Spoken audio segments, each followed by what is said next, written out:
So the New York Knicks won 51 games in the regular season, their most since 2013, made it to the conference finals, their first time in 25 years. They have gotten better every season over the last 4 years, from not making the playoffs to a second-round exit to a semifinals exit in 7 games where everyone was injured by the end, and now the conference finals. So naturally, the question is, should Tom Thibodeau be fired?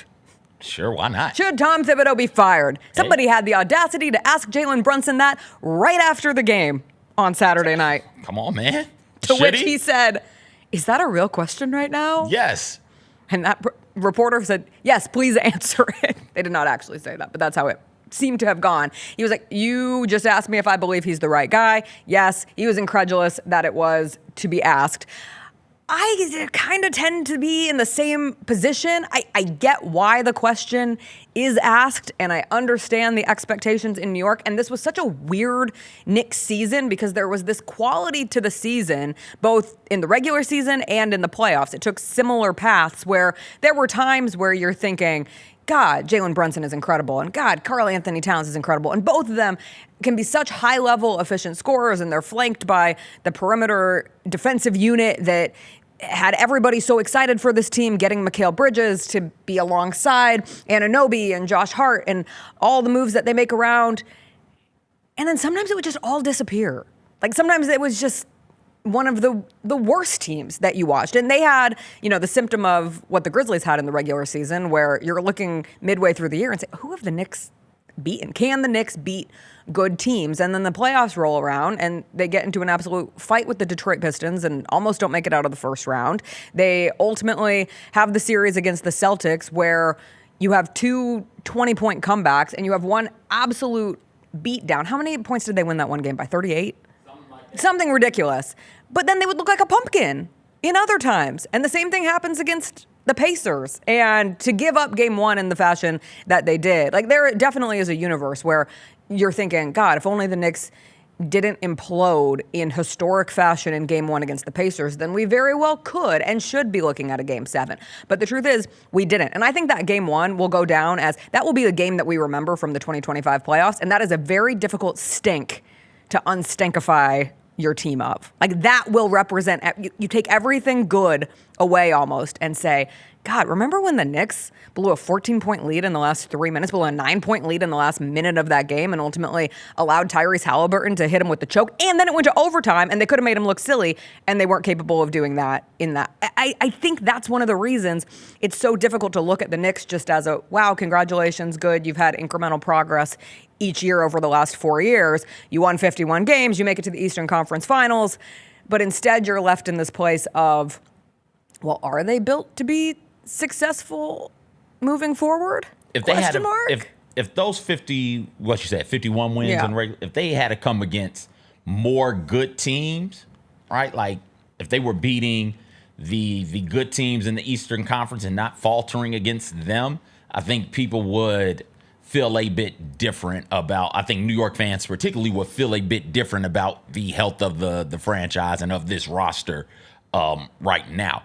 But they came into the playoffs, and that was the tagline. That was a storyline. Was, you brought it up, the Knicks don't beat anybody good. Mm-hmm. And then they get through the first 2 rounds of the playoffs, and they fall here, and that storyline comes back. And because you've already got that feeling about the team, short of a finals appearance and depending on what you do in the finals, right? You couldn't get swept out of the finals. Mm-hmm. Otherwise, this would rear its ugly head again. Short of that, we're going to go right back to that storyline. And the thought is, all right, the Knicks got here.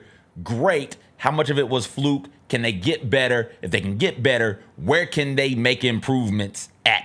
What will it take for them to get better? Do they need a different coach? Do they need to break up some of the pieces on this roster? Is awesome having OG and Bridges and Towns and Brunson and Hart, but could you move off some of them and get more reliable bench production from somebody else? Like what can we do here to make this better? If this was a team, like I said, who have beaten good teams and came into the playoffs with their heads held high and their chests out, we might be having a bit of a different conversation about where this team needs to go. And again, this is a conversation for the July, September, October time frame, but I am also interested to know where the hell you would put the Knicks in a preseason sort of thing in the East. Are you putting them ahead of the Tatum-less Celtics? Are you putting them ahead of the Pacers? Are you putting them ahead of the Cavs? Are you putting them?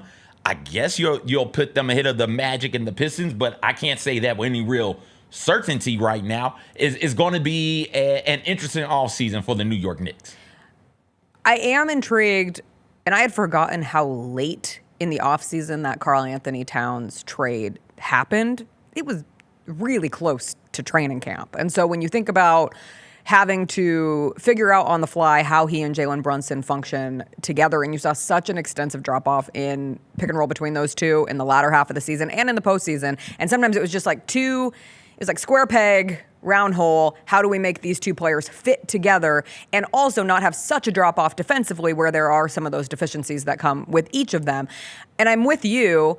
Is there something that can be done from a bench bolstering, which feels like a crazy thing to say because Tom Thibodeau doesn't use his bench, but he did. And I thought that was really important growth from Thibs. Like, if we're given credit, he could have completely stuck to his guns, stayed with his 5, eking into a 6, maybe a 7-man rotation, but he did give that bench some run in those last 2 games. And you saw substantial minutes from Landry Shamet, from DeLon Wright. You saw Josh Hart move to the bench and Mitchell Robinson. Like, there was a real willingness to be flexible that you have not seen with Tom Thibodeau in years past. It was a desperate coach doing desperate things. But you know what? At least he did it. Yeah.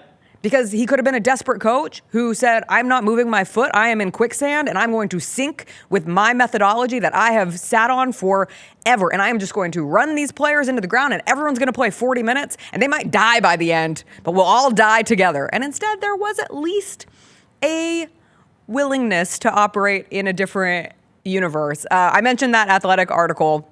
Felt like there was already a small faction of throwing Karl-Anthony Towns under the bus as it pertained to that article in The Athletic, which mentioned behind-the-scenes frustrations with Karl-Anthony Towns' defensive habits and that he would execute incorrect coverages without communicating why. Communication issues with constructive criticism was like a big theme of that. I mentioned the PJ Tucker players-led meetings. That's why they brought PJ. They had a choice to try to go get someone who could contribute, who would maybe bolster that bench, or somebody who would be the older, we can have tough conversations dude. And they went with that with PJ Tucker.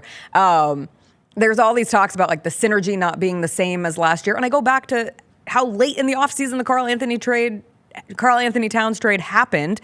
And I think you give them some room. Like, you can jump on, this sounds like an ego problem, or you could have a more rational take, I think, and say, yeah, they had to grow into chemistry, and there were still definitely growth opportunities to be had, and you saw them through the playoffs, and even in this article, it says, like, they got better.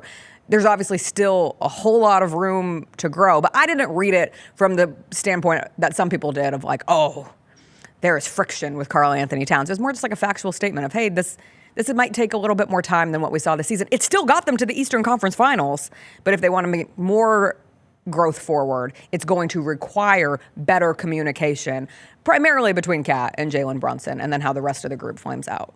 Defense is, we think you just show up and you want to play defense. Get down. And that's what makes you a good defender. If you show up and you got a desire to play defense, you should be a pretty good defender. And that's not the case. That's where it starts, absolutely. You can't be good at defense if you don't want to be good at defense. It's just like everything else. You have to be intentional about wanting to be good or great at the thing for you to be good or great at the thing. And the thing right now is defense. But you also got to have the natural talent. You got to also work at it from a skill set standpoint. And you've got to be able to understand up here the mental games that get played and where you need to be mentally on the court for various offensive plays, sets, things of that nature. And it doesn't sound like Karl-Anthony Towns fully grasped everything that is required of him on that end of the court for the Knicks team to be an elite defense. And it's not just him. I would be willing to bet you Jalen Brunson. Some people would point out some issues with Jalen Brunson on the perimeter just being in the wrong spot. Now, it sucks that Jalen Brunson is the height that he is. It sucks that Karl-Anthony Towns doesn't quite move super well laterally. Like, that's a deficiency that absolutely hinders you on that side of the ball. But you can make up for it because Luke Dort is short. right? You can make up for it by understanding where you're supposed to be on the court on that end of the ball and on that end of the court, excuse me. And that's something that I think another year in the same defensive system would absolutely help both of them get a bit more comfortable doing. And that's why you bring PJ Tucker in to say, hey, PJ, we done said it as coaches. Would you mind saying it as a player? PJ Tucker, Juwan Howard, Udonis Haslem, et cetera, et cetera, et cetera. You bring those guys in so they can have the conversations that you as a coach can't have, and they can hold people accountable in a way that you can't. And Karl-Anthony Towns doesn't have a reason or explanation for being out of position, because I bet you Karl didn't know he was out of position. I bet you Karl-Anthony was like, oh, I'm not supposed to be here? Who knew? Who knew? So give it I think I'd give it another year. The Jessica Benson Show with CJ Hurt, live every weekday at 8 a.m.